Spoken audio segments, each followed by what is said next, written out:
안녕하세요. 저는 경기도에 살고 있는 30대 중후반 여성입니다. 지극히 평범한 삶을 살던 저였는데 전 남편 때문에 하루아침에 막장 드라마의 주인공이 되어 있더라고요. 저는 현재 친정에서 5살 난 딸아이를 키우고 있습니다. 이혼할 때 이 험한 세상 어떻게 혼자서 어린 딸내미 키우겠냐고 진심으로 걱정해 주시는 분들도 계셨지만요. 무작정 이혼하지 말라며 오지랖 부리는 분들도 많았습니다. 웬만해서는 이혼하지 말고 꾹 참고 살지 그랬냐고 말씀하시던 분들은 결국 나중에 제 이야기를 듣고 나면 이혼 너무 잘했다고 박수를 쳐주십니다.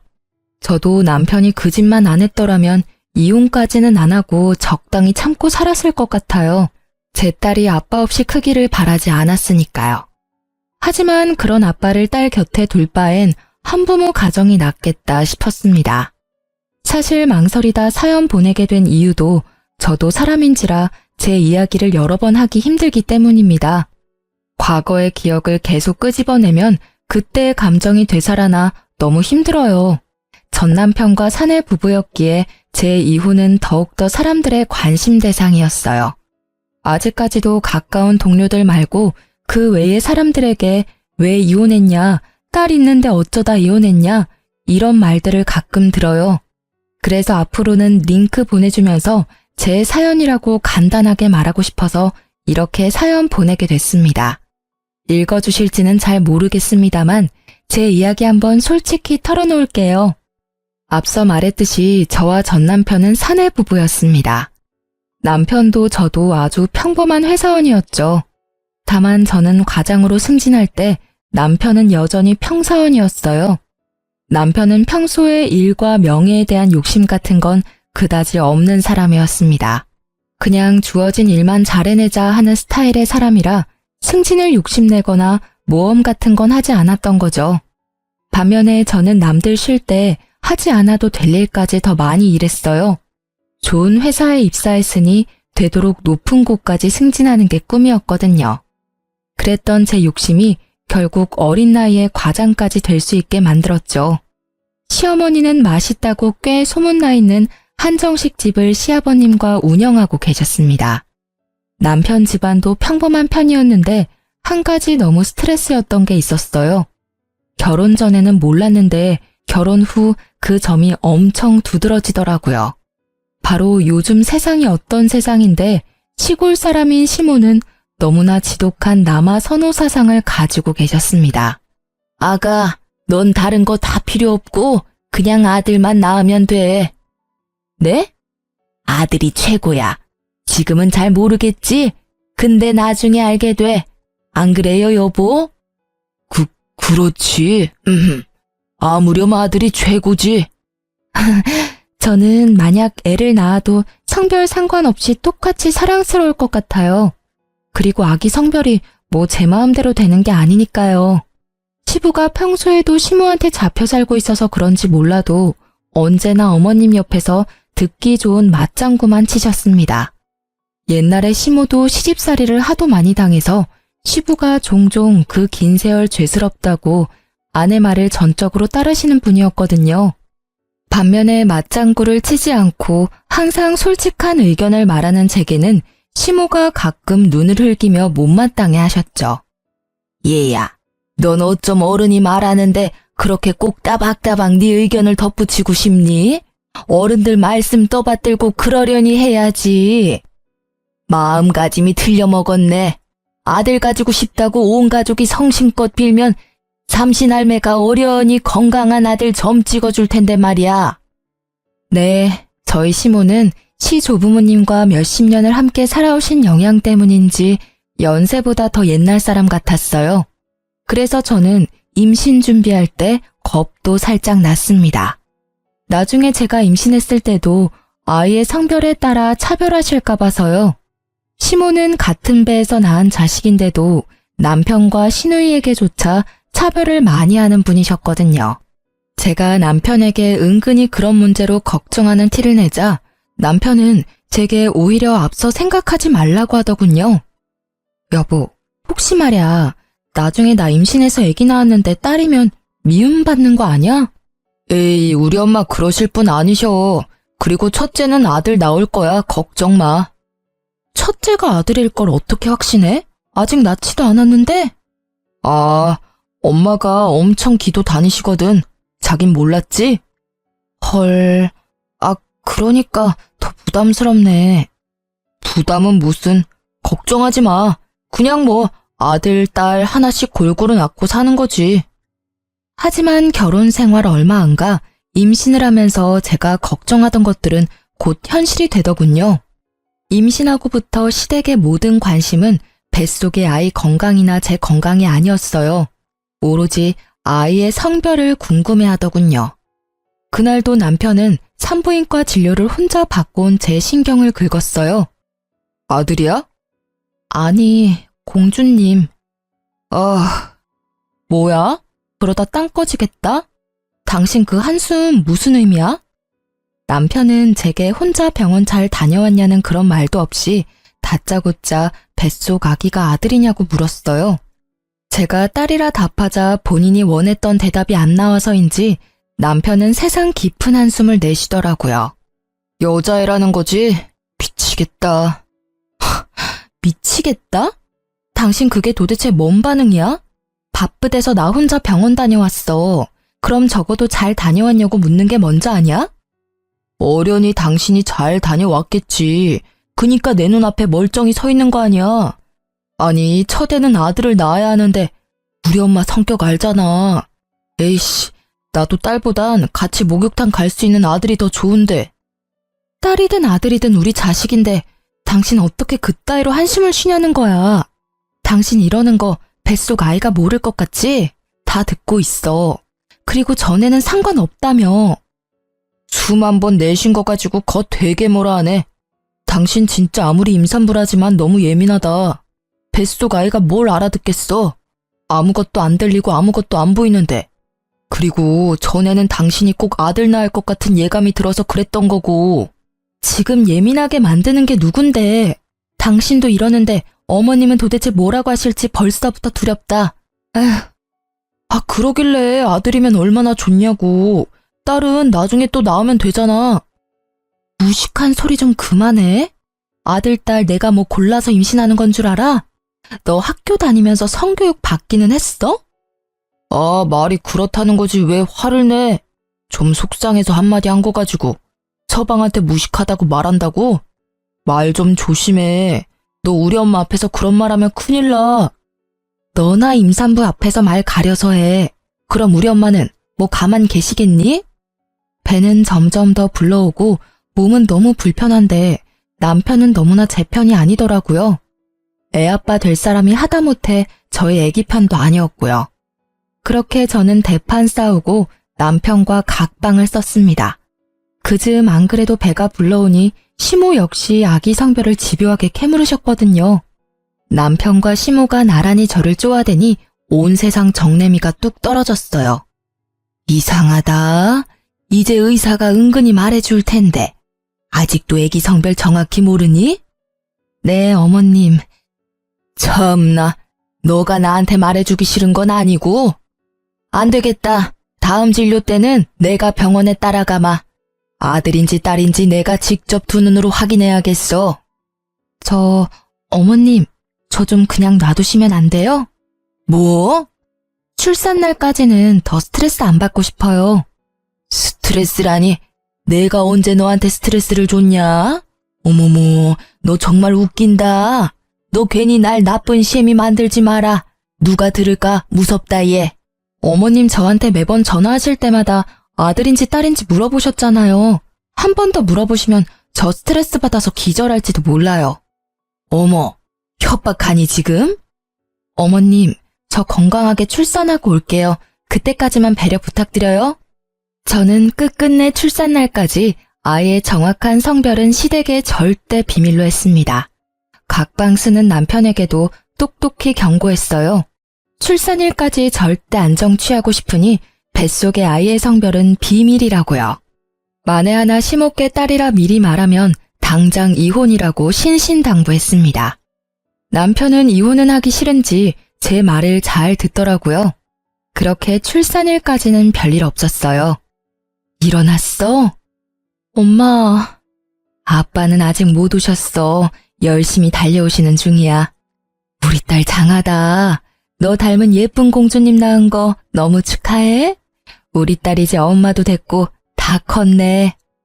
고마워요, 엄마. 애기는 건강하지? 그럼. 다행이다. 다행이긴 한데 너 애기 울음소리 듣고 바로 기절했었어.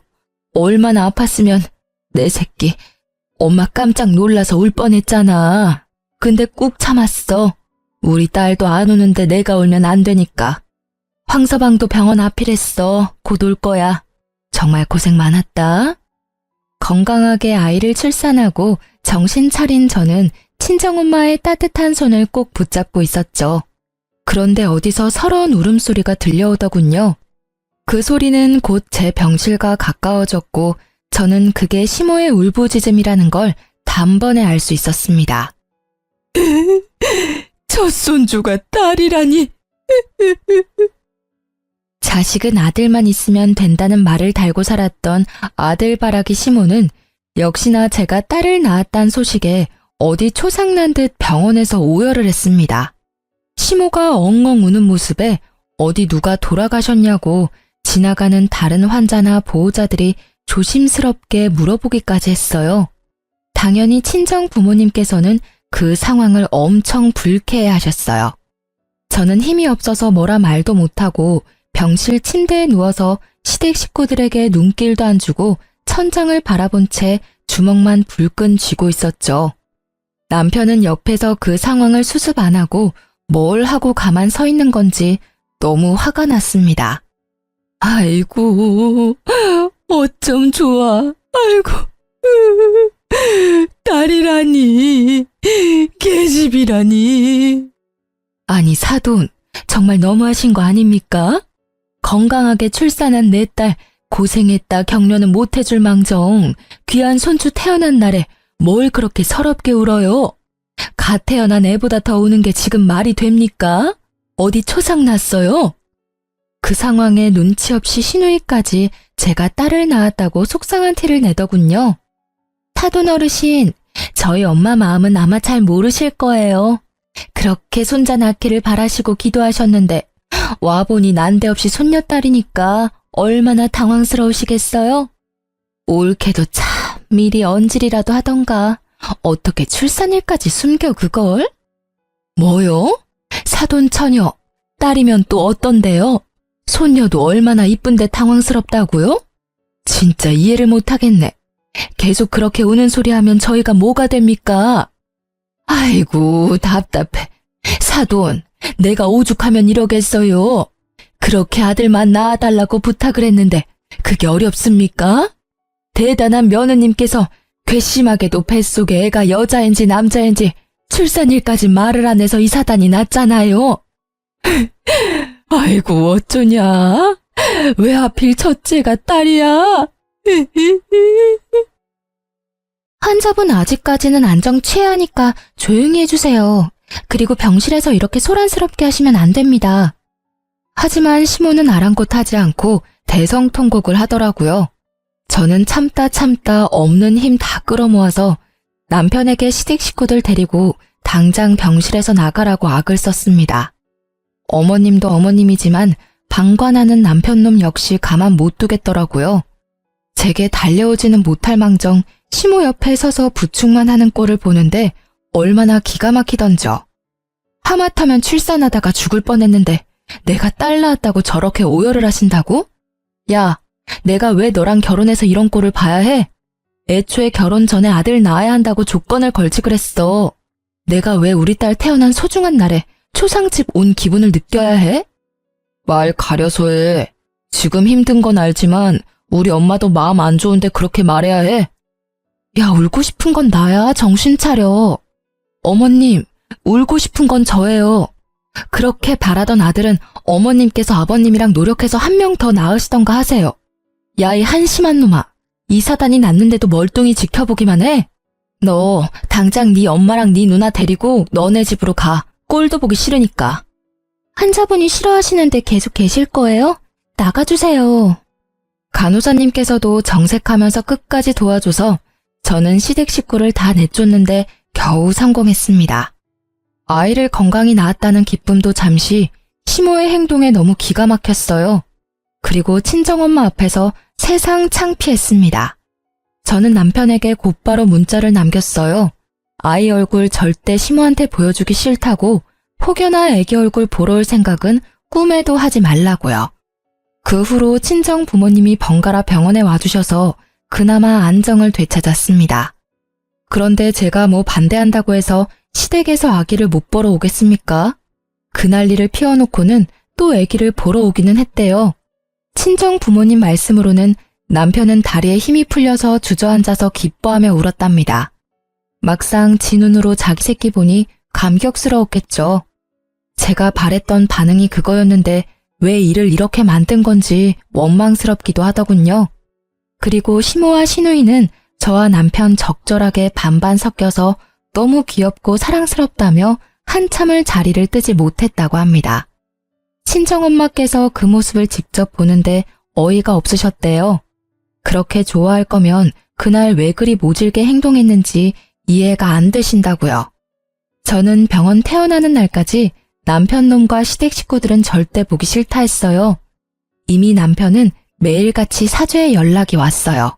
자신이랑 꼭 닮은 아이를 뒤늦게 정신을 차린 건지 아님 갑자기 부성이라도 샘솟아나는 건지 아주 제게 싹싹 빌더라고요. 여보, 태어나는 날까지 어떻게 못 오게 해. 계속 처갓집에 있을 거야? 장모님 장인어른께서도 힘드실 거야. 우리 부부잖아. 집으로 돌아와. 애기도 너무 보고 싶단 말이야. 남편 노릇 아빠 노릇 해야 할 때 안 하고 이제 와서? 미안해. 내가 진짜 미안해 여보. 장모님 장인어른께도 따로 찾아뵙고 용서 구했어. 당신만 나 용서해주면 진짜 앞으로는 잘할 수 있어. 엄마한테 안이 돌리고 두 공주님들 내가 잘 모시고 살게. 응? 우리 딸 눈 떴으면 아빠 보고 싶을 텐데 제발 화 풀면 안 돼? 애기 생각해서라도 한 번만 봐주라. 우리 엄마도 엄청 반성하고 계셔. 내가 그 후로 얼마나 엄마한테 대들었는지 몰라. 제발 한 번만 기회 주라. 한 번은 기회 줘야 하는 거잖아. 나도 정말 좋은 남편, 좋은 아빠 하고 싶어. 난 아직도 그날 일이 너무 굴욕적이야. 어머님이랑 당신 가족들, 지금 시대가 어느 시대인데 아들 못 낳았다고 병원에서 그 난리를. 잘못했어. 무릎 꿇고 이렇게 빌게. 일단 생각해 볼게. 집에는 안 올 거야? 당장은 못 가. 내 마음이 그래. 그렇게 저는 사과하는 남편에게 매몰차게 굴었어요. 당연히 출산 날부터 이혼을 생각하고 있었거든요. 그렇게 마음이 상했는데 사과한다고 해서 바로 없던 일이 되거나 제 마음이 회복되지는 않으니까요. 그런데 어머님은 사과하러 오셨다가 눈뜬 저희 딸을 보더니 아주 딴 사람이 되시더라고요. 애가 어쩜 이렇게 예쁘게 태어났니? 아이고 그랬어요 우리 공주님. 뭐가 그렇게 궁금해서 눈이 동그래졌어. 할미야, 내가 네 친할미다. 알아보겠어? 어이구 지난번에 봤을 때보다 더 볼이 오동통해졌네. 언제 할미라고 불러줄래? 갓난 애기가 뭘 안다고 끊임없이 말을 거는 시모의 마음이 결코 거짓은 아니라고 생각 들더라고요. 시모는 아이가 눈을 깜빡이기만 해도 좋아서 어쩔 줄 몰라 하시며 조심조심 아기 곁을 맴도셨어요. 그 모습을 보는데 벼랑간 눈물이 핑 돌더라고요. 저한테 왜 그렇게 모질게 구셨어요? 애기 이렇게 예뻐하실 거면서요. 그러게나 말이다. 내가 한치 앞을 모르고 말이야. 미안했다. 이제 화 좀 풀면 안 되냐? 공주님 잘 키울 수 있게 많이 도우마. 한 번만 너가 이 늙은이 딱 한 번만 봐주면 안 되겠니? 그놈의 딸 아들 순서가 뭐가 그렇게 중요하다고. 아들이야 또 낳으면 되는 건데. 이렇게 예쁜 공주님 앞에서 통곡했으니 내가 미친 인간이야. 그렇게 젊은 시절 시댁에서 당하고 살아놓고 말이야. 내가 우리 어머님 너무 경멸하는데 정신 차리고 보니 아주 똑같이 너한테 행동하고 있더라고. 아무쪼록 내가 미안하다. 전에 들어본 적 없는 시모의 너무 다정한 목소리에 진심 어린 사과에 저는 그만 시댁 식구들을 전부 용서하고 말았습니다. 모두가 진심으로 제 딸아이를 예뻐하는 게 느껴졌으니까요. 신우도 진작에 시모 따라 분위기에 휩쓸려서 그랬다며 너무 미안했다고 이미 찾아와서 제게 용서를 구했었고요. 친정 부모님께도 이미 마음이 어느 정도 풀리셔서 이제 제가 선택하라고 해주셨어요. 저는 결국 이혼하려던 결심을 지우고 열심히 딸아이를 남편과 사랑으로 키웠습니다. 그 일들이 벌써 5년 전 이야기네요.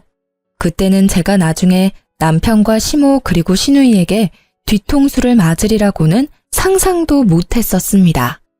제 하나뿐인 소중한 딸은 친정 부모님께도 물론 예쁨을 많이 받았지만 시부모님께서 특히나 예뻐하셨어요.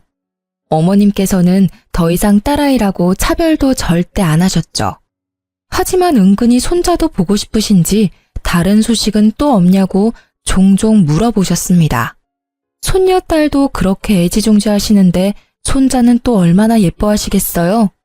저도 한 명 더 낳고 싶었지만 당장은 육아휴직이 끝나고 회사에 다시 복직해야 했고 하나로도 좀 버거워서 둘째 계획은 조금 미루고 있었습니다. 그러다 첫째가 어느 정도 자라니 마음의 여유가 생기더군요.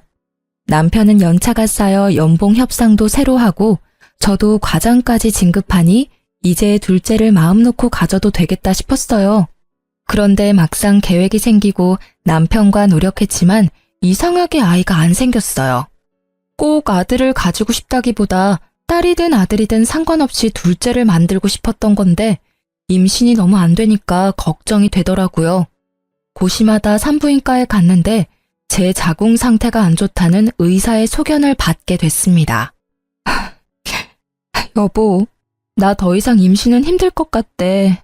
우리 어떡해? 그게 무슨 소리야? 저는 둘째를 못 가진다는 슬픔도 물론 엄청났지만 여자로서도 끝난 것 같다는 마음도 괜시리 들어 엄청 우울했어요. 정말 위로받고 싶었는데 제게 은근히 쌀쌀맞게 대하는 시댁 식구들과 남편의 태도에 또 한 번 상처를 받았습니다.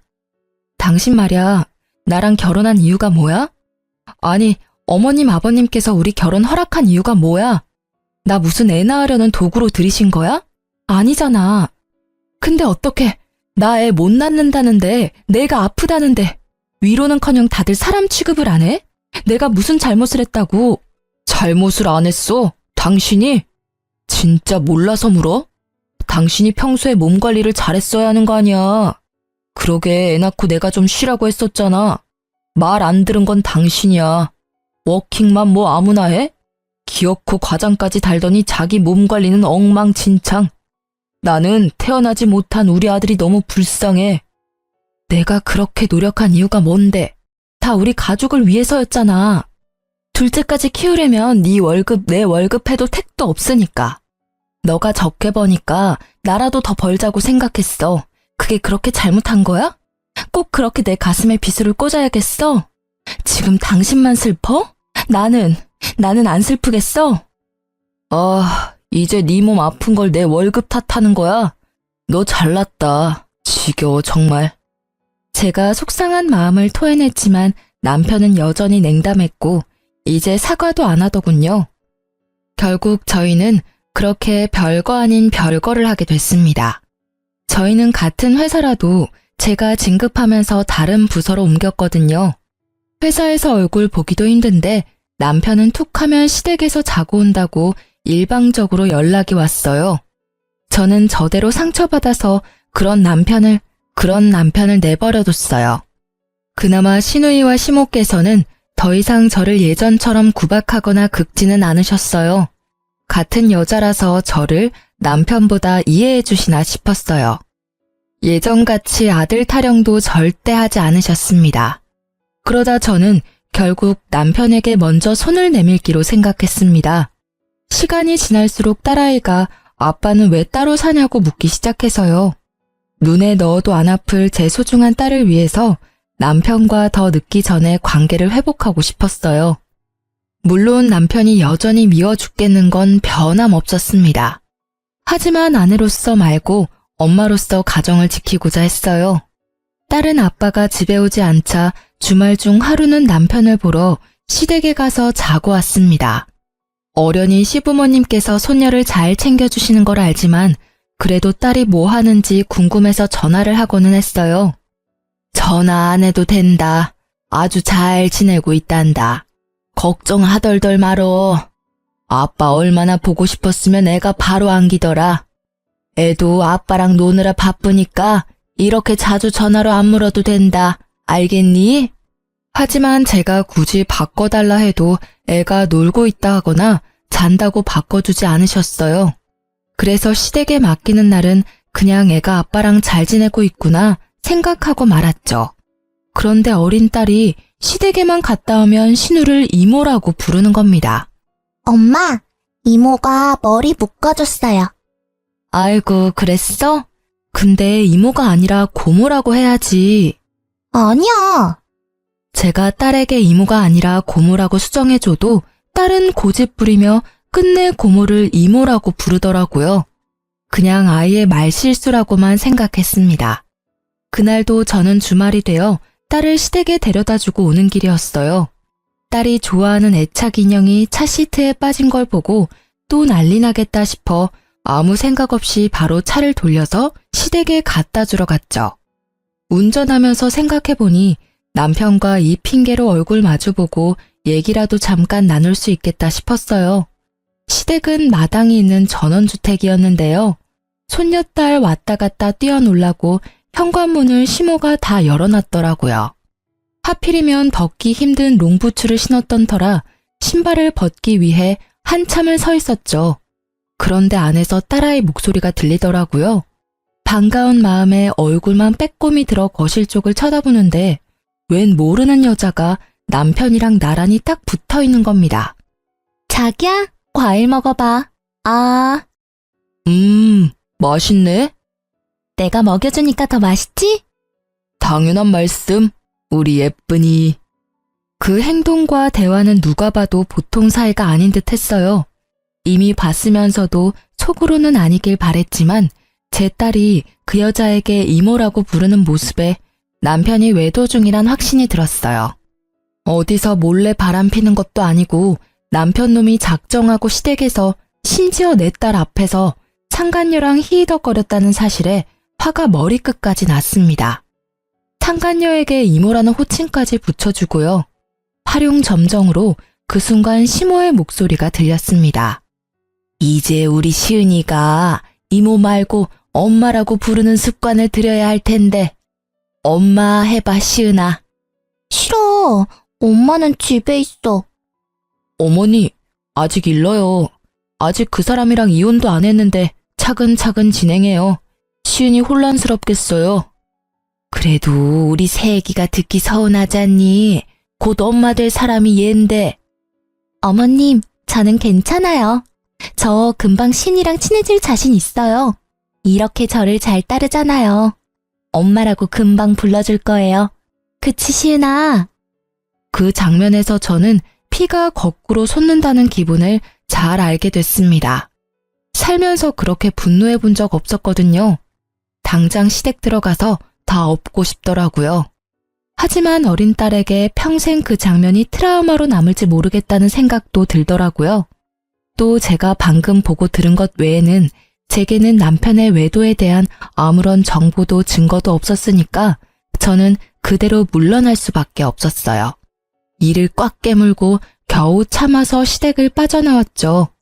저는 곧바로 비싼 돈 주고 흥신소에 의뢰했습니다. 아주 사소한 것부터 결정적인 것까지 상간녀 정보와 남편의 행적들을 탈탈 털어서 증거를 차곡차곡 수집했어요. 그리고 둘이 어떻게 만나게 됐는지도 알아봐 달라고 했죠. 돈이 있으니 세상 참 못 알아볼 게 없더라고요. 제게 돈이라도 없었으면 어쩔 뻔했나 싶었습니다. 상간녀는 꽤 유명한 헤어샵의 수석 디자이너였습니다. 저는 우선 상간녀부터 참교육하려고 그 샵의 원장에게 비싼 돈을 주고 예약을 했습니다. 제가 시술 받으러 가니 상간녀의 표정이 일그러지더라고요. 제 얼굴은 모를 줄 알았는데 어떻게 알고 있었나 봅니다. 정확하지는 않지만 저는 웃으면서 상간녀가 들리게 원장에게 말했습니다. 원장님, 제 남편이 바람을 피고 있는데요. 제가 곧 그 상간녀 참교육시키러 갈 거거든요. 그러니까 머리 예쁘게 좀 해주세요. 네, 고객님 진짜 잘 오셨어요. 저만 믿으세요. 제가 진짜 끝장나게 우아하고 고급스럽게 해드릴게요. 마음 단단히 먹으셔야 해요. 원장은 신나서 상간녀 흉을 보더라고요. 그러자 상간녀는 묘한 눈빛으로 저희 쪽을 힐끔거렸습니다. 그런데 저기 저 디자이너는 내가 어디서 뵌 것 같은데 낯이 많이 익네요? 혹시 저희 어디서 봤던가요? 네? 아니요, 초면입니다. 제가 좀 많이 흔하게 생겼어요. 상간녀의 반응을 보니 상간녀는 틀림없이 제 얼굴을 아는 듯 했어요. 원장의 시술이 끝날 때까지 상간녀는 본인 손님에게 실수할 만큼 제게 온 신경이 쏠린 듯 했어요. 아, 죄송합니다. 뜨거우셨죠? 아니, 오늘 왜 그래 너? 정신 어디다 두고 왔어? 오늘 좀 일찍 퇴근해도 될까요? 몸이 안 좋아서요. 실수를 타박하는 원장에게 몸이 아프다며 미꾸라지처럼 빠져나갈 궁리를 하더라고요. 그걸 저는 가만둘 수 없었죠. 원장은 제게 복수 잘하라며 정말 예쁘게 시술을 해주고 있었고 저는 대뜸 벌떡 일어나서 상간녀에게 다가갔어요. 아직 안 끝나셨는데? 고객님, 혹시 화장실 가고 싶으세요? 원장이 부르는 소리를 무시하고 저는 상간녀에게 다가가 물었어요. 어때요? 네? 엄청 예쁘세요. 저희 원장님 정말 잘하시죠? 그럼 이건 어때요? 저는 상간녀의 뺨을 있는 힘껏 내리쳤습니다. 고객님, 왜 이러세요? 상간녀는 그러고도 한참 아무 말을 못하더라고요. 그녀만 뺨 맞은 이유를 알고 있으니 원장은 자기 직원 보호하겠다고 감싸더군요. 웅성거리는 소리는 전부 저를 향해 있었습니다. 뭐야? 저 여자 갑질하는 거 아니야? 직원 뺨을 갑자기 왜 때려? 얼른 경찰 불러야. 저는 그때 모든 사실을 폭로했습니다. 나쁜 건 제가 아니라고요. 너 내 남편이랑 바람난 것도 모자라서 감히 내 딸까지 뺏어가려 해? 네가 인간이야? 이 욕정에 눈이 먼 짐승아.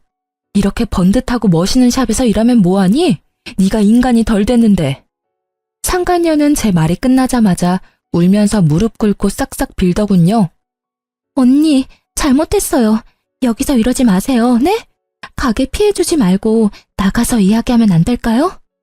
언니라니 누가 네 언니야. 가증스러워, 더러워. 피해? 네 입에서 나올 말이야 그게? 내 인생에 피해준 건 어떻게 보상할 건데?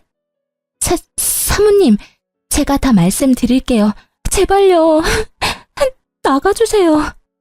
손님, 아까 말씀하셨던 바람났다는 여자가 저희 직원인가요? 네, 그래서 내가 여기까지 비싼 돈 주고 시술 받으러 왔죠. 소란 피워서 죄송해요. 오늘은 일단 갈게요. 너 내 남편한테 연락하지 말고 가만히 쥐 죽은 듯이 내 연락 기다려. 그렇게 상간녀 쪽만 주고 나오려고 했는데 상간녀는 울면서도 저를 끝까지 따라오더군요. 제발 하라는 대로 할 테니 제 직장만 건드리지 말아주세요. 여기 다시는 찾아오지 말아주세요. 제발 어디도 소문내지 말아주세요. 그러면 제가 다 협조할게요. 네? 너 지금 나한테 명령하니? 협박해? 부탁드리는 거예요. 정말 여기 제 전부예요. 너도 내 전부를 가져가려고 했잖아. 내 남편이랑 같이 내 딸 훔치려고 했잖아. 그건 진짜 죽을 죄를 지었어요. 제가 잘못했습니다. 사모님, 한 번만 부탁드릴게요. 그리고 이어지는 상간녀의 말을 듣고 저는 한동안 벙쪘어요. 남편과 상간녀는 시모를 통해서 처음 만났다고 합니다. 그 한정식 집 저희 원장님께서 단골이셔서 자주 저 데리고 가주셨어요. 어머님, 아니, 한정식 사장님께서 저한테 따로 전화번호 물어보셨는데 밥 먹으러 오라고 연락이 자주 왔어요. 그렇다 할 가족도 없고 너무 포근했어요. 가족이 그리워서 저한테 잘해주는 그 사람이랑 어머님 거절하지 못했어요. 죄송합니다. 그러니까 저희 시모께서는 제가 더 이상 애 못 낳는다고 하자 손수 새 며느리감을 찾으신 거예요. 상간녀에게도 대놓고 손자 낳아줄 새 며느리감 찾는다고 했대요. 손자만 낳아준다면 평생 잘해주겠다고요. 그 엄마의 그 아들이라고 그렇게 시모가 소개시켜준 새 여자와 새 출발하겠다고 조강지쳐 버릴 계획이었던 남편이었네요. 괘씸하게도 시댁과 남편은 저 빠질 생각이었대요. 저 이제 다 말씀드렸으니까 더 이상 여기 안 찾아오실 거죠? 내가 왜 네 말을 들어줘야 하니? 뭐 하긴 나한테 위자료 주려면 너 열심히 일해야겠다. 저 뭐든 다 할게요. 제 커리어만 건드리지 말아주세요. 네? 자기 커리어는 소중하고 남의 인생은 소중하지 않은지 어이없는 상간녀의 태도에 저는 재미있는 계획을 세웠습니다. 너 방금 뭐든 다 한댔지?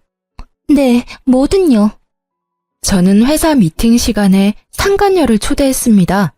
지금 생각해보면 저까지 회사 잘릴 위험이 있던 거였는데 그때는 복수에 눈이 멀고 정말 절박했었나 봐요. 상간녀는 아무것도 모른다는 얼굴로 저희 회사에 찾아와서 남편 이름을 대며 남편을 찾았습니다. 황주성 씨 어디 계세요? 누구세요? 황주성 씨 여자친구요. 누구냐고 묻는 직원들에게 상간녀는 당당히 여자친구라고 말했습니다. 회사에 와달라고만 했지 그런 건 시키지도 않았는데 상간녀는 알아서 남편을 골탕 먹이더라고요.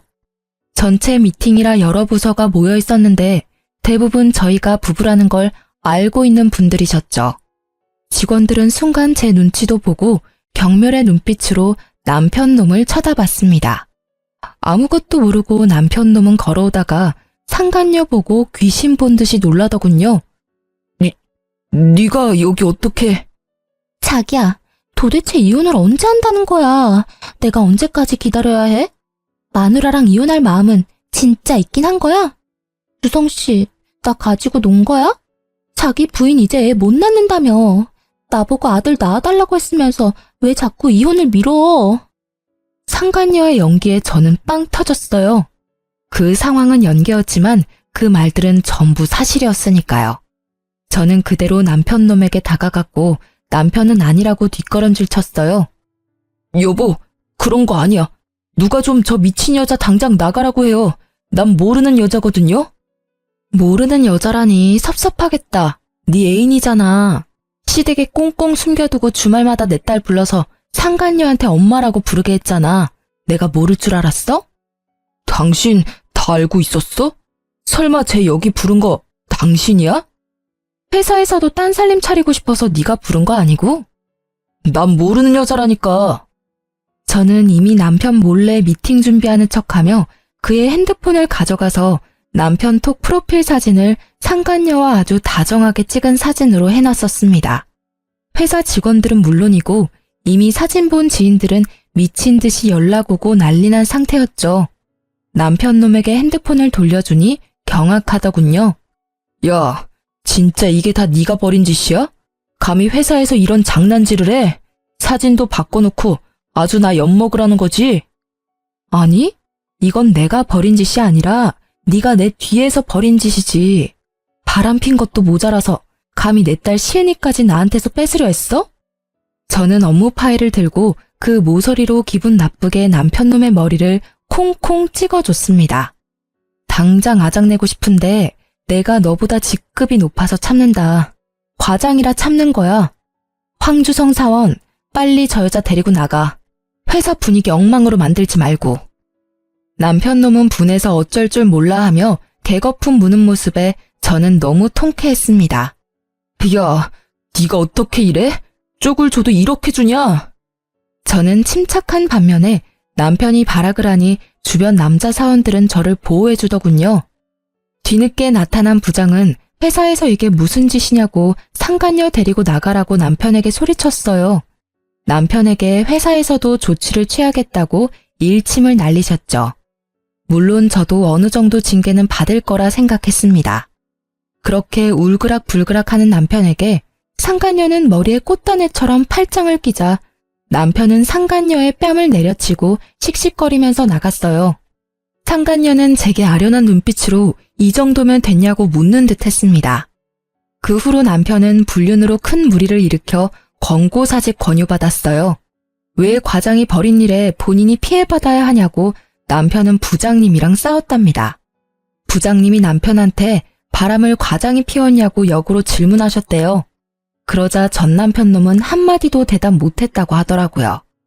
바람 핀 놈이 더 성낸다며 부장께서 더 회사 어지럽히지 말고 알아서 퇴사하라 하셨습니다. 남편 놈은 정말 가관인 게 제 발로 퇴사해놓고 상간녀 직장에 가서 똑같이 난동을 부렸대요. 왜 자기 배신했냐고요. 소문 들어보니 상간녀는 참지 못하고 맞서서 당신 때문에 상간녀 소송당해서 위자료 물어야 한다고 개싸움을 했다고 합니다. 제가 다녀간 후로 그 샵의 원장이 상간녀 일 잘한다고 쉬쉬하려고 했다는데 그 일로 결국은 상간녀는 샵에서 잘렸다고 합니다. 둘 다 자업자득이죠. 저는 상간녀가 그나마 제게 협조를 잘해줘서 이혼 소송도 이기고 위자료를 받았어요. 양육권도 당연히 제가 가지게 됐습니다. 한동안 전 시모는 손녀딸도 못 봐서 우울하다고 우는 소리 하면서 연락이 왔어요. 그 사단을 만든 게 본인이면서 다시 합치라고 하는 전 시모의 말에 어이가 없었습니다. 내가 요즘 일도 손에 안 잡혀. 우리 공주 못 본 지 너무 오래됐잖아. 너희가 이혼했어도 우리는 여전히 가족이잖아. 응? 가족이요? 쓸모없어지니 뒤통수 치고 버리라고 한 게 가족인가요? 어머님 참 뻔뻔하시네요. 저희 가정 풍비박산 난 데에는 어머님이 가장 공 크시잖아요. 이젠 이혼도 했으니 당당하게 새로운 며느리감이나 또 찾아보세요. 꼭이요. 이번엔 손자 꼭 얻으세요. 저는 친정 부모님이랑 제 보물 같은 딸과 현재 잘 지내고 있습니다. 파란만장했던 결혼 생활 때문에 더 이상 재혼은 없을 것 같아요. 그냥 일하는 재미와 딸 키우는 재미로 이번 생은 만족하려 합니다. 사람의 욕심은 끝도 없다죠. 결국 시모의 손자 욕심, 남편의 아들 욕심이 이 처참한 결과를 만들었다고 생각해요. 전 남편과 전 시모를 보면서 하나 깨달은 인생 교훈은요. 누군가의 뒤통수를 치면 곧 그게 부메랑이 되어서 다시 본인에게 날아온다는 거예요. 친절과 선행은 베풀지는 못해도 악행과 배신은 살면서 절대 하지 말아야 해요. 저도 착하지는 못해도 남들 피해 안 주며 정직하게 딸아이 열심히 키우도록 하겠습니다. 지금까지 제 긴 사연 들어주셔서 너무나 감사합니다.